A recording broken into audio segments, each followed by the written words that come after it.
Halo semuanya, hari ini kita akan menjelaskan tentang deposito. Deposito adalah produk simpanan di bank yang penyetorannya dilakukan dalam jumlah tertentu dan hanya bisa ditarik setengah jangka waktu tertentu yang sudah disepakati. Deposito pertama dengan modal awalnya 52 juta, dengan periode 6 bulan, suku bunganya adalah 20%.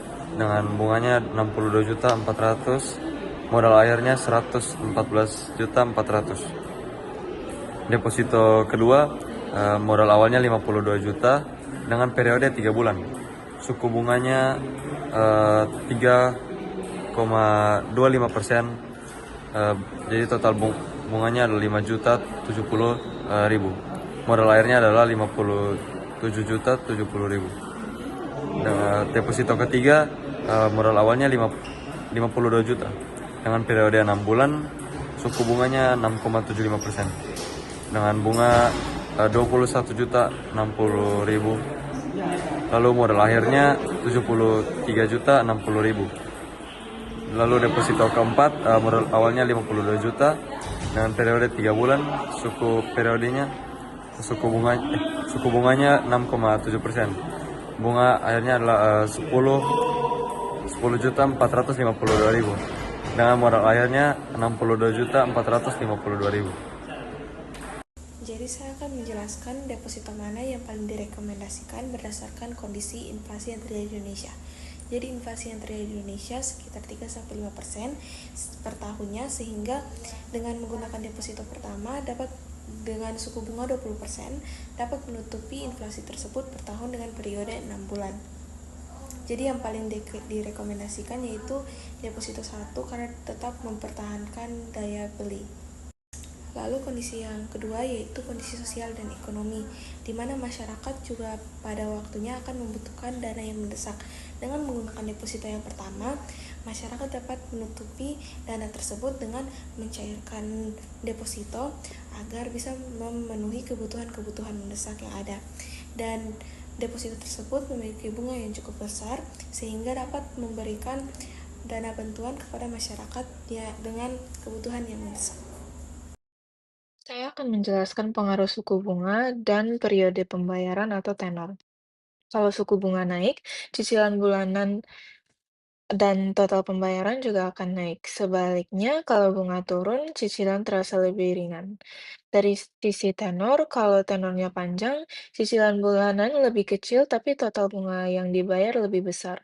Sedangkan tenor pendek membuat cicilan bulanan lebih besar, tapi total bunga lebih kecil.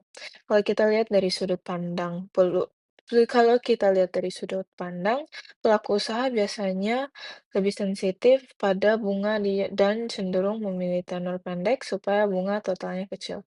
Sementara nasabah umum lebih sering memilih tenor panjang agar cicilan terasa ringan. Perbedaannya juga terlihat dari status. Single lebih fleksibel memilih tenor pendek karena tanggungannya sedikit. Sementara kalau yang berkeluarga lebih memilih tenor panjang agar pengeluaran rumah tangga tetap seimbang. Untuk pekerjaan dengan gaji UMR, biasanya memilih tenor panjang agar cicilan sesuai kemampuan, tapi mereka lebih rentan jika bunga naik karena cicilan bisa memakan porsi besar dari gaji. Dari sisi generasi, Gen Z dan milenial lebih fokus menjaga cash flow, jadi mereka cenderung pilih tenor panjang dengan cicilan kecil. Sementara Gen X dan baby boomer lebih hati-hati terhadap utang panjang, sehingga memilih tenor pendek agar cepat lunas dan bunga lebih kecil. Jika pengguna deposito menghadapi kondisi yang tidak ideal seperti ingin mencairkan uang sebelum jatuh tempo, maka konsekuensi dari bank itu biasanya mereka mengenakan biaya penalti berupa potongan bunga atau bahkan ada yang hanya mengembalikan uang pokoknya saja tanpa mendapat bunga sama sekali dari hasil yang telah mereka tabung. Kemudian jika terjadi krisis ekonomi atau inflasi, maka nilai real dari bunga deposito tersebut bisa kalah jauh dibanding dengan inflasi. Misalnya bunga deposito itu adalah 4%, tapi inflasinya adalah 6%.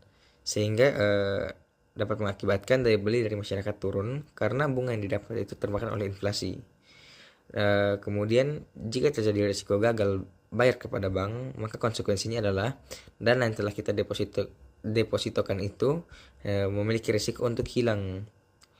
Eh, Namun untuk pencegahannya sendiri itu di Indonesia mereka sudah ada lembaganya untuk menjamin uang simpanan yang telah kita berikan kepada suatu bank.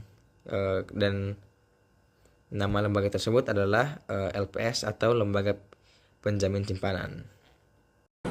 Kesimpulan dan refleksi dari hasil yang dikerjakan di atas, menurut kami deposito yang paling bisa memberikan keuntungan terbesar adalah deposito sejahtera, karena suku bunga deposito yang jaminan yang aman dan proses yang cepat, mudah dan praktis, sehingga lebih aman dan sesuai untuk perencanaan jangka panjang. Sebagai pelajar Kristen, kami belajar bahwa mengatur keuangan dengan bijak merupakan tanggung jawab atas berkat yang diberikan oleh Allah. Dengan memilih deposito, kita juga dilatih untuk hidup lebih hemat, berpikir lebih luas, dan memanfaatkan berkat Tuhan bukan hanya untuk diri kita sendiri, tapi juga untuk menjadi berkat bagi orang lain.